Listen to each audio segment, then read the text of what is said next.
Hello, how's it going there? Does it concern you that I wait till the very last minute before starting my live stream and then just sort of let you languish for a couple of minutes before getting into the topic? I actually get concerned quite a lot myself, wondering whether I am pushing my luck. But today we are going to talk about Dungeons and Dragons adventuring gear. So I'm going to do my sound check because I need to do my sound check. Otherwise, I don't know if everything is working correctly and if the sound is coming through correctly. Now, you'll let me know if there's any issues with the sound because I currently have a sock covering my microphone in an attempt to get rid of the sharp noises and any kind of issues with the sound. I found that it's worked reasonably well. You'll let me know if the sock is not working. If there's no sock magic today, I will take the sock off. Now, for those of you who are unfamiliar with my live streams, normally what I do with my live streams is I present everything, I do slides, I read from my notes, and then we go back to the webcam and you see my face. But during the presentation, no face. Sorry. Just too hard for me to actually do that. I will put the start time for the video down in the description once YouTube publishes it. I have noticed, for those of you who are wondering when I actually do that, YouTube takes a lot longer to publish the live streams. I don't know why. I have no idea what's going on. I'm not going to get concerned because everything seems to still be working. It's just taking longer to process for whatever reason.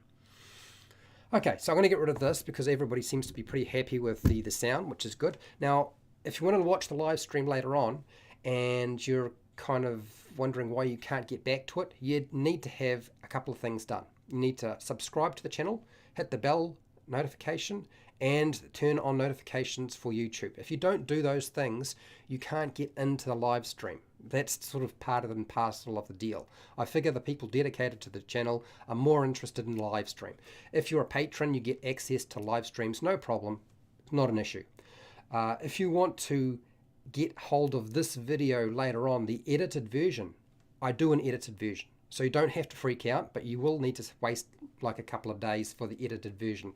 The edited version does not include all of the Q&A at the end of the video. Sometimes the Q&A is good, sometimes the Q&A is bad, or should I say not so good. Okay, all right, so I'm going to say hi to a couple of people and then we're going to get started. That gives people time to get into the room and for Fred Hubber to actually notice that this is currently going.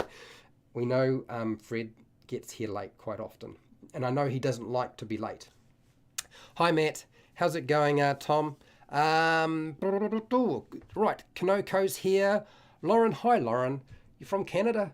I'm from New Zealand. Chris Wall is here. I'm glad the sound is working out well for you. Sherwood, oh hang on, I'm going to take a bit of time with Sherwood. Sherwood Pat, Toronto, Canada. Hello. Ugly Weirdo, how's it going, Ugly Weirdo? And we have Jack. How's it going, Jack? Your Lost Mine of Phandelver guides are art. A+, okay. I have a blast DMing on Roll20. Excellent, good to know. Okay, let's talk about torches because it is something that is close to my heart. And honestly, today I've said I would not reveal my little secret regarding the simple torch in Dungeons and Dragons. And at the end of the video, I'm going to tell people what it is about the torch that I have been hiding for many years from my players. And I am now making it available to you. My God, I'm in for trouble now. Okay, grab some food, drink, settle down, get comfortable. This is a long road. Apparently, torches requires 4 pages of notes. Hi, welcome to HowtoDandD. My name is Fred Wheeler, and today I want to talk about Dungeons and Dragons. That's right, we're going to talk about taverns and burning them down. No, I'm only kidding. No, the clever uses of the torch in Dungeons and Dragons. I'm going to refer a lot of my comments back to Dungeons and Dragons 5e because I usually do. That's sort of how I work nowadays. The ancient torch was made from a few simple components to create light. And of course, it could also create heat, flame, and stuff like that. But how do you actually make them? And yes, I am going to get to the main point, which is how do I use them in the game in a clever way. But I need to talk to you about how they are made. So that's what we're going to do. First component is the wooden rod or staff or stave. It might be just a branch. It could be all sorts of different things. It didn't even have to be necessarily made from wood. It could have been made from reeds, anything like that, as long as it was relatively solid and wouldn't deteriorate too quickly. So that's the first component. The second component was the rags or cloth or some sort of combustible material that could be wrapped around the end of the wooden rod or rod that you were going to use. And this is sort of the fuel. Now we also need an accelerant to actually burn the fuel itself. Now, what are we going to use? Well, apparently the Romans were using a coating of a flammable substance. They would coat the cloth with a flammable mixture of sulfur and lime. I think that's very strange. Possibly that was in fact the case. I mean, I wasn't there during the Roman time. Nobody was. The problem with sulfur, if I remember, is that sulfur, when it burns, produces toxic gases. Well, certainly it's going to produce toxic gases if you throw water on it or expose it to water. Then you get sulfur dioxide, don't you? And that can pretty much kill you. And of course, if you expose sulfur and lime to water in any way, then it becomes more fire. We get like Greek fire. Isn't sulfur and lime part of the components of Greek fire from our histories? Oh, I don't know that's necessarily a good idea, but that also means you don't have to worry about the fire going out if you spill some water on it. This particular piece of information will become very important later on in the video. Okay, number 4, probably more likely in terms of an accelerant for the torch in medieval times was something like a coating of oil or animal fat, maybe some grease, a bit of pitch, paraffin wax. Now, even tree sap would burn. It would burn slow, and that's sort of very helpful. We don't want to go through the whole process too quickly. There have been some suggestions that maybe bitumen or bumin, bumin was used. I don't know that that necessarily would be the case, because I think that would give off a lot of really nasty fumes as well, and you'd wind up passing out and being quite sick from that. So I don't think that necessarily was used. I mean, trying to burn tar, if you've ever seen a tar fire, it's not pleasant. So I don't think they would necessarily have used something like tar too much. Okay, so I want you to stick around to the end of the video, because I will reveal a secret about torches in Dungeons and Dragons that I have been hiding from my players and from you for a very long time, and today is the day I'm going to reveal it. So stick around for the very end. What are the clever uses for the torch that players and dungeon masters can use in the game of Dungeons and Dragons?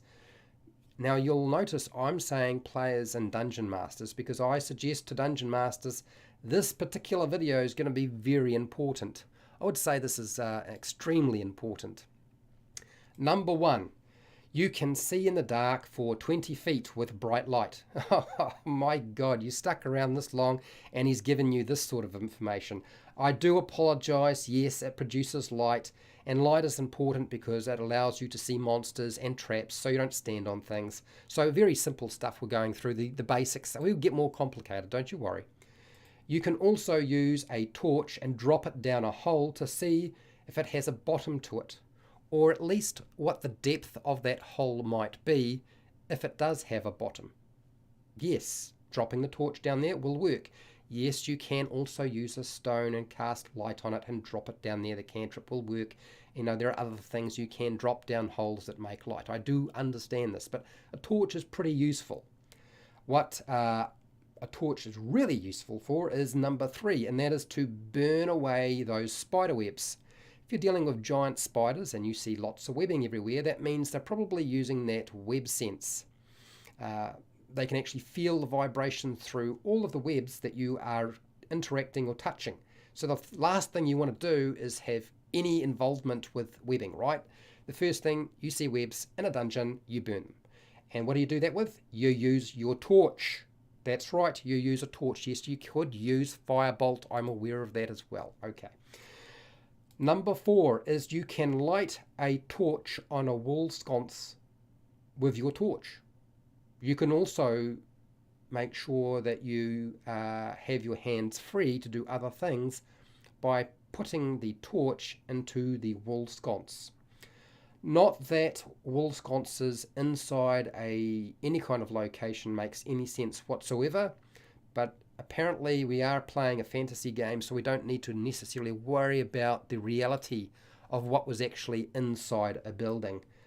Probably more likely candles rather than a torch hanging on the wall.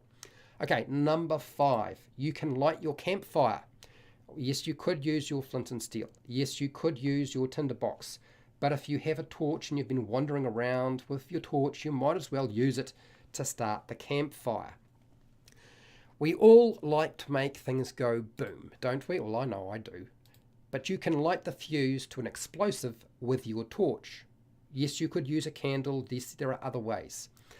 But yes, you can light a fuse to a torch, to an explosive. Right, what about that oil flask?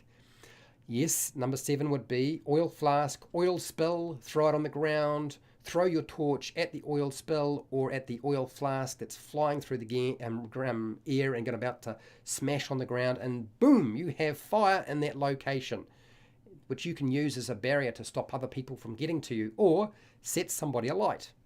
Obviously, the bad guys rather than anybody else, but it just depends on what your accuracy is like. You can light up the moat to a castle. Of course, the first thing you want to do is you want to pour oil into the moat, which of course what used to happen. You know, they used to have boiling oil. They pour it out of the cauldrons over the side on people, but they would also fill up their moat with oil because the oil floats, and when you light that oil, voila, you suddenly have not just a watery moat, you have a whole lot of flame. Who's going to come through that flame? Probably nobody, not alive anyway. So flame on. Okay, we are dealing with monsters now. That's number 9. You're fighting the troll. It's time to burn the troll to stop it regenerating, because if you don't burn a troll, they continue to regenerate. That seems to be one of the things that is pretty consistent in Dungeons and Dragons, whatever version you are playing. My God, everything is falling apart now. Okay, number 10 is you can cauterize a Hydra head when it has been decapitated. You are fighting the Hydra, you lop off a head, but if you don't cauterize and apply fire in some way to it, you will have a whole bunch of problems. So we've got to do something about that. Torch time, number 11, and that is you can use a torch as an improvised weapon and do 1 fire damage. I know there's a bunch of people who are laughing their head off and saying, really, Fred, 1 fire damage? I might as well just use a dagger and use a 1d4, which is still pretty pathetic, but it's better than 1 fire damage. But 1 fire damage makes an awful lot when you're fighting the right type of monster. Number 12, you can throw the torch into a cloud of fine dust and create an explosion. What sort of dust? Flour dust. I did a video on flour. You'll know what I mean if you've watched that video. Yes, flour, and finally floating in the air makes a great explosion. Right, number 13. You can use a mouthful of alcohol. I don't know that it necessarily has to be anything particular, but strong alcohol would be better, I suppose. And then you use your torch and you breathe that alcohol onto the torch, and now you can have fire breath and cook your enemies from a distance. Not that far away, but still fun. Sounds like a lot of fun to me. Number 14, you can use Mage Hand to extend the torch's light 15, 30 feet ahead of you and increase visibility in a dungeon. Yep, there are lots of uses for Mage Hand, and that's one of them. What about number 15? A mobile cooking fire for roasting snacks as you are traveling. Hugely useful if you are a halfling or a hobbit and really can't stop at any time without having to eat. Number 16. You could mount your torch on top of your helmet so you can go hands-free in combat. I know a lot of people are wondering how that's going to work out. Number 17. You can mount the torch on a sconce on the side of your shield to go hands-free. Problems again, I suspect, but let's not go into that. Number 18. You can use your torch with Mage Hand, create a target or a distraction for enemies. How's that going to work? One of the things that I've found is Mage Hand and anything goes well together. Number 19. Very important. Don't get stuck holding the torch as you become the prime target for enemy fire. Make sure somebody else holds the torch, not you, okay? Very important safety feature, that one. Okay, here's the big question. Does our torch, if you drop it on the ground, cause it to go out? And often in your games, I think you'll find a lot of people say the torch goes out. But actually, it doesn't. The torch continues to burn.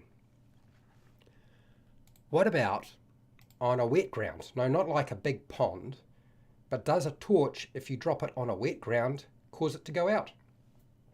No, it won't go out. What are we talking about here, Fred? This is getting strange. Have you lost your marbles? No, I haven't. Does dropping a torch or plunging the torch into water cause it to go out? No. Well, maybe, depending on how you constructed it and what you used as the accelerant. Oh my gosh, this is getting very confusing. Stick around, you're going to like this bit, trust me. Why and what happens to a torch when you drop it on the ground or you expose it to water? Here it is. Look, oil and grease fires, and that's what you're dealing with a torch, work completely different to normal fires. If you've had exposure to cooking, you'll understand this. But water and a torch fire do not go well together, okay? Exposing a torch to a small amount of water causes that fire to spread and to flash flame. And it only takes anywhere from 1/4 cup to 1/2 cup of water to do that. In fact, in some cases, you don't even need to use that much water. Now, why is that? That's because when the water hits the fat is hot, it's burning, it splashes, it goes somewhere else. It creates more fire somewhere else because it's struck something else that's flammable. And there's a big flash burn. That's just a small amount of fire. What happens when we deal with a lot of fire? Let's take that torch and plunge it, the torch fire, into water. It's going to create a larger flash burn. It's going to spread the fire again, and now the water is on fire. Or should I say the oil or fat that is sitting on the surface of the water is now on fire.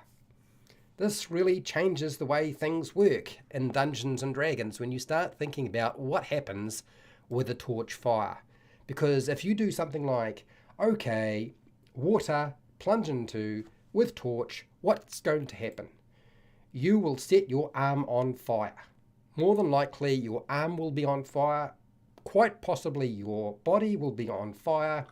And the torch continues to burn just to rub it in. And that's strange. And everybody thought the torch went out, I bet. How do you put out a torch flame? How do you do it? There must be a way. If I can't use water, what do I do? Just stand there and wait till it finally burns free and there's nothing left to burn away? Do I have to do that? No, you can actually put out your torch by plunging the torch into a bucket of dry sand. Or pebbles, very small ones, but dry sand is probably better. Make sure you do it on a 45-degree angle, because if you go straight down, of course the flames are going to go straight up and you're going to wind up with your hand on fire. Okay, so make sure 45-degree angle so you don't get burnt. There is, in fact, another way you can put out a torch if you absolutely must, and that is drop the torch on a dry ground, not a wet ground, because remember, we drop it on a wet ground, the fire will spread, it will splatter, there'll be more fire, there'll be flash burn. We don't want that. So drop it on the dry ground and smother that torch with dry sand or stones. And now the fire will go out because you are suffocating the oxygen, you're suffocating the fire. The oxygen will not get to the fire if you do something like that. Here's my secret to you, for all of you who are wondering what the heck was the point of all of this. Secret tip: if you have a torch in your hand at the start of combat, drop the torch on the ground between you and your enemy, not in the same square as you, because that would be stupid, okay? But in the square in front of you, or the space in front of you, between you and your enemy, because now it creates like a barrier that they have to work around. Very useful. And you can also push creatures into the torch fire. The torch fire is only going to do 1 point of fire damage because it's just a torch. But if it's a wet ground, what's it going to do? It's going to spread and flash burn, which is exactly what we want to do if we were to drop the torch in the same space as your enemy. My players are going to love this. I know I should not have ever mentioned this to anybody whatsoever, but I have. So dropping the torch on the ground is actually a really good idea, and if the ground is wet, it's an even better idea, and if it's really wet, make sure you are standing a good distance away when it happens, because there's going to be a lot of fire everywhere. Now, if you found this video helpful, fantastic. I have a whole bunch of videos on how to use adventuring gear. Everything you can imagine. It's there, it's in a playlist, you can watch it. If you're not interested in that sort of thing, I have videos for players and dungeon masters on every aspect of the game you can possibly imagine. You're welcome to go and check those out. If you want to support my channel, you can do that on Patreon, where you get access to the live streams and the notes that I make for my videos. It's all typed up. If you want to support it in a different way, maybe you can use the affiliate links to the book depository in Amazon or the merchandise shelf underneath all of my videos to buy merch. Otherwise, just watch my videos. I get AdSense revenue from them if you watch the ads, provided you don't have an ad block running. Make sure to share, like, and subscribe. Hit the bell button to be notified when I go live and when I publish new videos. And hey, till next time, keep rolling those 20s.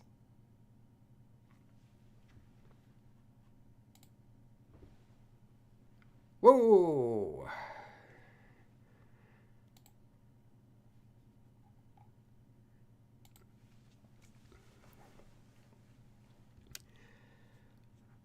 I just need you to bear with me because my office has fallen apart. I don't know why. Somebody might have noticed it during the live stream, but just give me a second.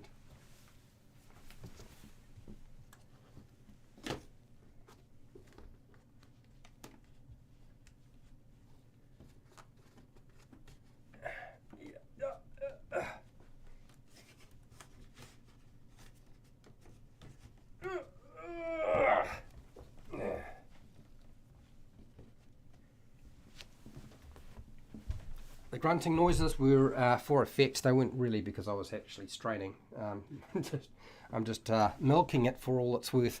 Okay, so I'm getting comfortable. You're gonna have to apply. I'm going to apologise now, but I have to blow my nose. I really do.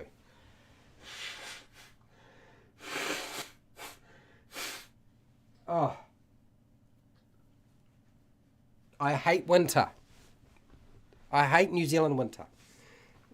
I don't have snow, but it doesn't matter. I'll be sick probably for the rest of the year, which sucks.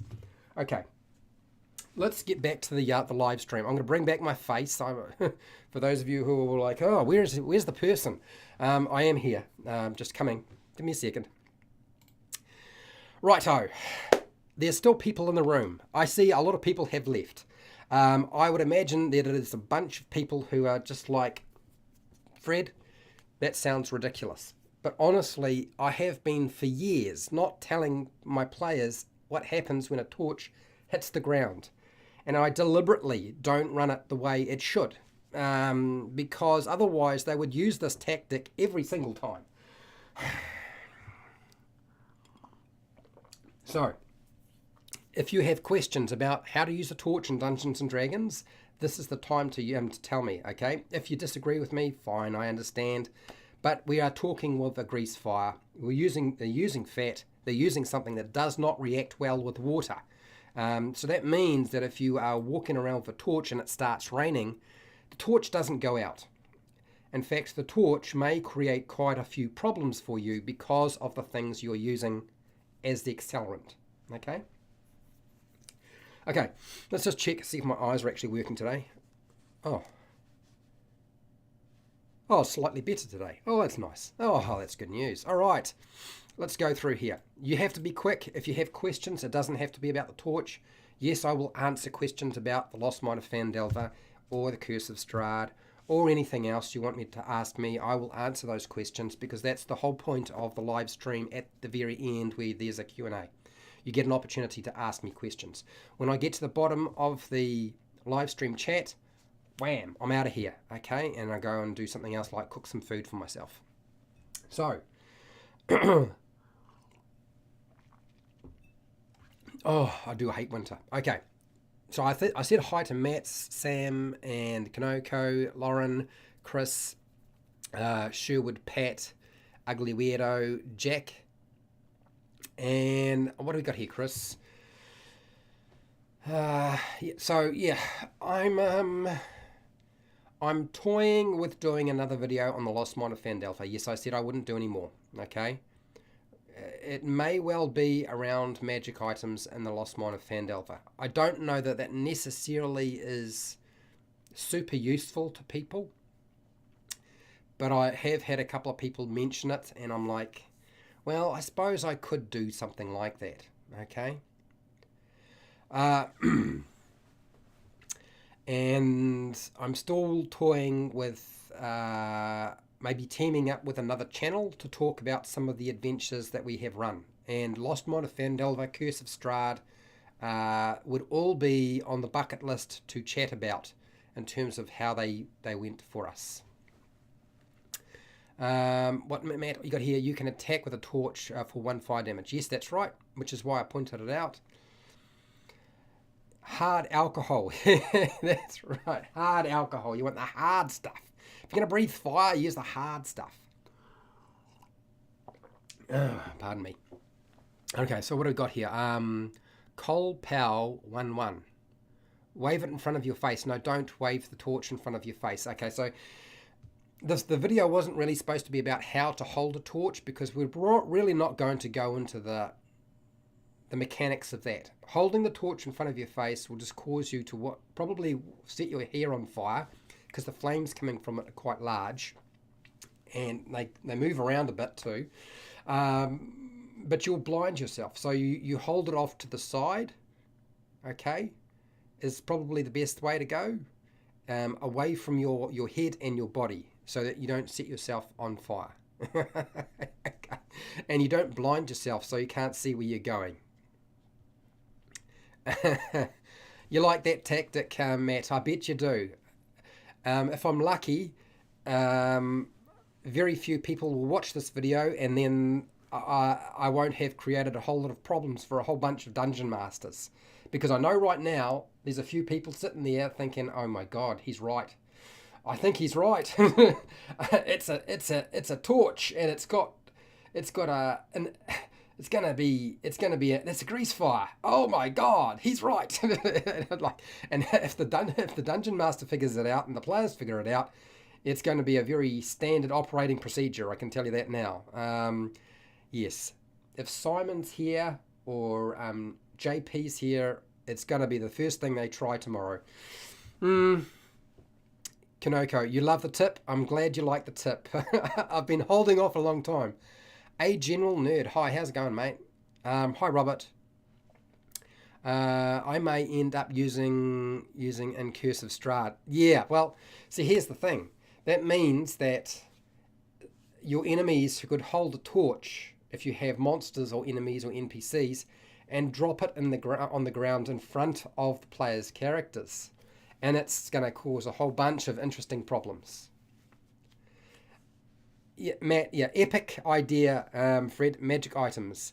I don't know, but it's not a magic item though. See, a torch is just a torch. It's a mundane piece of equipment. Anybody can buy it. You don't have to worry about the dungeon master saying you cannot buy this. There are no shops that sell them. Matt, dungeon class, please collab. Did people enjoy the collaboration between myself and dungeon class with Mark and Gonzo? I know I had a few comments from that, and I think they are certainly up for dealing with the time zone. I think I get it easier. They're willing to sort of be up at 8 p.m. in Florida, and it's 12 p.m. on a Saturday for me, so I can do that. Otherwise, I would have to be for them to do it any other time. It's like in the early mornings, like so early that it's not funny. There's 16 hours difference between Florida and New Zealand, and I know that Gonzo has run The Lost Mine of Phandelver and The Curse of Strahd, and I would imagine there would be some interesting stories to come out of our mouths with regard to both of those adventures, and probably a couple of older adventures if we were willing to talk about them and people were interested. Need more water. It'll be interesting when I rewatch this if I can hear the soundproof board falling off the window onto my TV monitor. Because that is, if you were wondering, what was that strange sound in the middle of the live stream during a presentation? That's because the sun has melted the blue tack that is holding the soundboard in front of my window. Otherwise the sound, because this is a very small office, the sound would bounce off the glass and sound like an echo, like I'm in a cave. It'll be interesting if people actually hear that whole panel fall forward. A general, what do you got here? Improvised weapon. If you have a lenient DM, maybe add some fire damage. Yep, absolutely. Now, nobody's asked me this question. What happens when you combined the improvised weapon, the torch, with something like sneak attack? Now, I didn't talk about it in the video because I would much prefer to save that for another day. But because you are still here and still putting up with me and watching my live stream, I'm going to give you a little bit of insight into the combination of using the improvised torch, which causes fire, particularly when you're dealing with a creature that is vulnerable to fire, or you needed to cause fire damage to stop regeneration, like with a troll or some other creature. What happens when you make a sneak attack with your torch? We're going to answer that question. I want to turn to the player's handbook because that's apparently what Jeremy Crawford does all the time, which makes an awful lot of sense. That way you can't botch things up too badly, right? So we're going to turn to the gear section of the player's handbook, and I believe it is on, here we go, page 153, and it says torch. A torch burns for 1 hour, providing bright light in a 20-foot radius and dim light for an additional 20 foot, which means the light produced by a torch is going to cover more area than the light cantrip. This is why I believe in torches over using the light cantrip. Okay? Now, but this is the interesting bit, right? If you make a melee attack with a burning torch and hit, it deals 1 fire damage. Now we know that. So that's the page number, 153. Now let's turn to the rogue. I know a few people are probably switching off, but this might be important for you if you are a dungeon master and have to actually roll on this, because it happened to me one day and I was like, oh, that's a strange situation. Okay, so sneak attack. beginning at first level, you know, now this is on page 96, you know how to strike subtly and exploit a foe's distraction. Once per turn, you can deal an extra 1d6 damage on one creature you hit with an attack if you have advantage on the attack roll. Okay, so if I have advantage on the attack roll, I get my sneak attack. And I get an extra d6 damage. Interesting point. The attack must use a finesse or ranged weapon. Now here's the thing. Is a torch a finesse weapon? No, it's not. Is it a ranged weapon? No, it's not. It's an improvised weapon. So that means that applying sneak attack damage, that 1d6 with a torch, does not mean that if the rogue attacks with the torch and does actually score a blow, that you would do 1 fire damage as the torch plus an additional 1d6 fire damage, because you would be using the same damage type as the weapon you're using, right? You don't do that. It doesn't work that way. I wound up doing this in my game and it had all sorts of problems. So that means you can't use the torch in that manner unless your Dungeon Master rules and states that a torch is a finesse weapon or that it is a ranged weapon. And as far as I can tell, and we could turn to the area for weapons in the player's handbook, but I'm pretty sure it does not say torch, okay? It is classified as an improvised weapon. So you don't need to worry about that sort of situation. And of course, sneak attack also applies in a situation where there is at least somebody within 5 feet who's an ally, where you can get your sneak attack damage. Okay, so there is the combination of the torch and sneak attack with the rogue. And I knew somebody was going to ask that question, so that's why I'm answering the question right now. Oh, yeah. A lot of different information today. Okay. Okay, Kanoko, I remember someone using a magic torch that you could charge with incense that could detect evil, but only had so many charges. Now that's interesting. I don't know, why would you have a torch that could detect evil? Very, very strange. I don't quite understand. Problems are for players to solve. That's right. We don't want to have problems for the Dungeon Master to solve. We create problems for the players.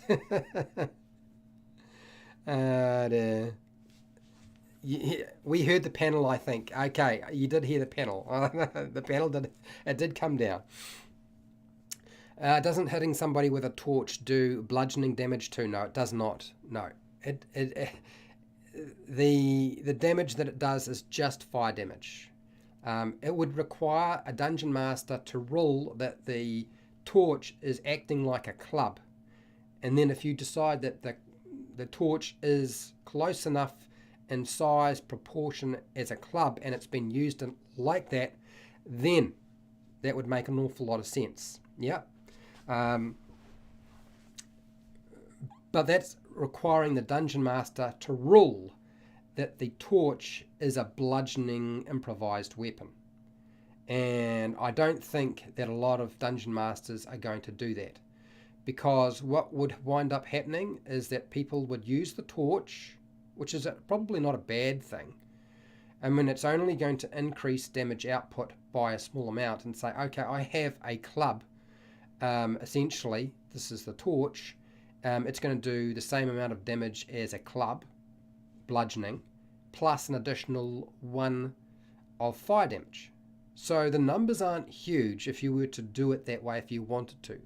And you know me, I don't really care if you want to do it that way or not. But as is laid out in the player's handbook, I don't think that that follows that that's necessarily how you would go about doing that. I think that would require you as the Dungeon Master to make a decision. Do I want people to continue to walk around using their torch as a club, and also doing a bit of fire damage at the same time? Okay, so Matt makes a good point. a dagger is 1 pound, and it is light and it's finesse, which means you can use sneak attack damage with it, right? Cool. A torch is 1 pound. So it would follow, if you decided to do this, that your torch could be considered a finesse weapon and then use sneak attack damage. Okay? Here's where I think your problem lies. And that is it was certainly exploited at the right time in my game. I think, there are lots of weapons in the player's handbook that are lighter than some of the finesse weapons that are available in the game, okay? And yet they are not weapons you can use in conjunction with sneak attack. So if we were to turn to... I'm doing a lot of turning in pages today, but I think that's probably necessary since we are sort of dealing with bits and pieces, with regard to how rules work and so forth. Oh, I'm sorry about the page turning, but we'll get there.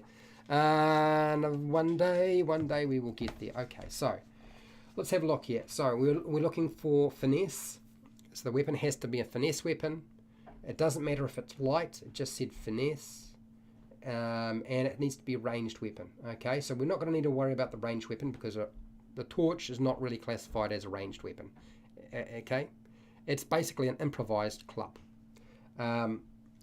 And the actual weight of a dagger is 1 pound. Finesse, yes. Okay, so we're working down here. I'm looking for finesse, more finesse weapons. Okay, here we go. A dagger is 1/4 pound, and that's a finesse. And we'll work our way down a bit further. Unless, of course, my eyes... Oh, here we go. There it is. Rapier. 2 pounds. Is that rapier? Yeah, it is rapier. 2 pounds finesse. Okay. So that means that it can be 2 pounds and still be classified as finesse. Yep. Also the scimitar, finesse. Also the short sword, finesse. Now the scimitar is 3 pounds and the short sword is 2 pounds. And if we have a look at the whip, also finesse. And that's 3 pounds. Interesting, right? So we've got something to work with here. But I would like to point out that you still can't use a war pick, which is 2 pounds, with sneak attack because it's not a finesse weapon and it's not a ranged weapon. So it's not about the weight of the weapon that you're using. It's the structure and how it can be used in combat. Because you remember, these weapons are balanced to be used for light work, maneuvered into position. Okay, so it's not just about weight. So a warhammer is 2 pounds, versatile, but not finesse. So it doesn't matter that the torch necessarily is 1 pound. Don't get too focused on the weight of the weapon with regard to being finesse.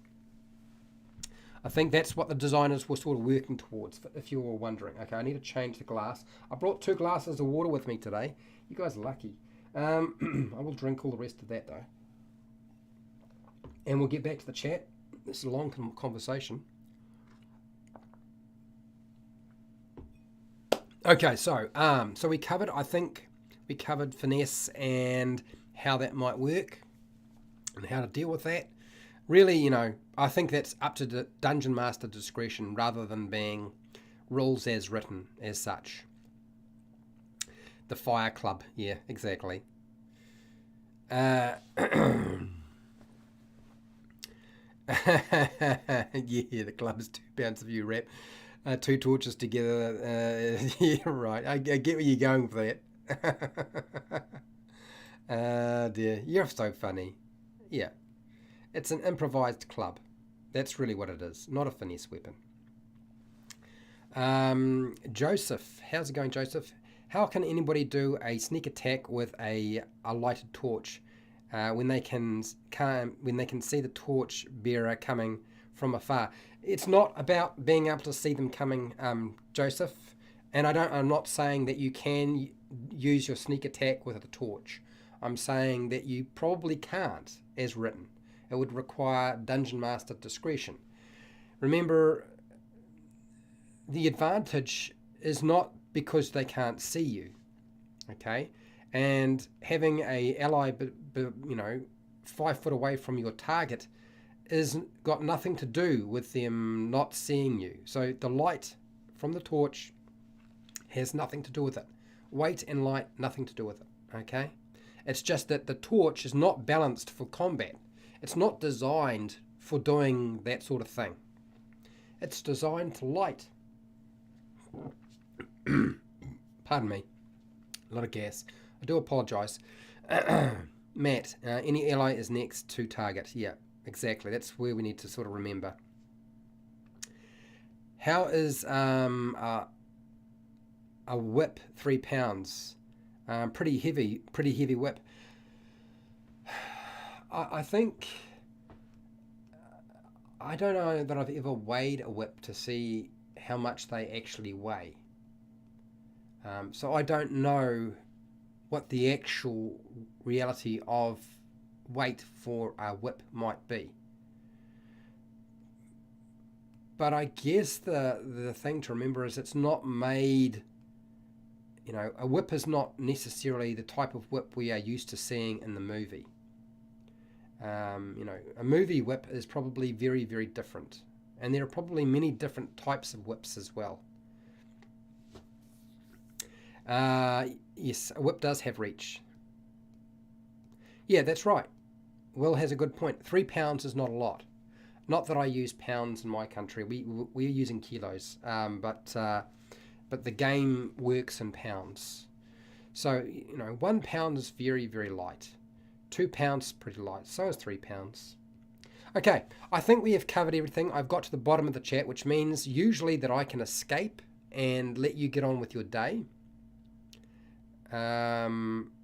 What's that, Will? The PS4 is £6. Right.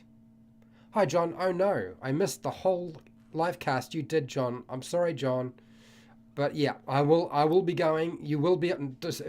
Don't leave the live chat, and then you'll be able to re-watch everything.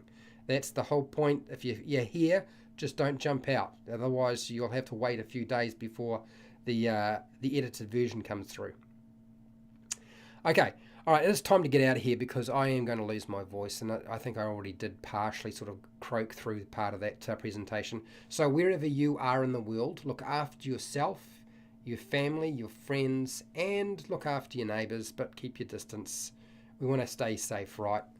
Blah-de, blah-de, blah-de, blah. Gosh, everybody's saying it. Blah-de, blah-de, blah-de, blah. But anyway, and hey, till next time, keep rolling those 20s.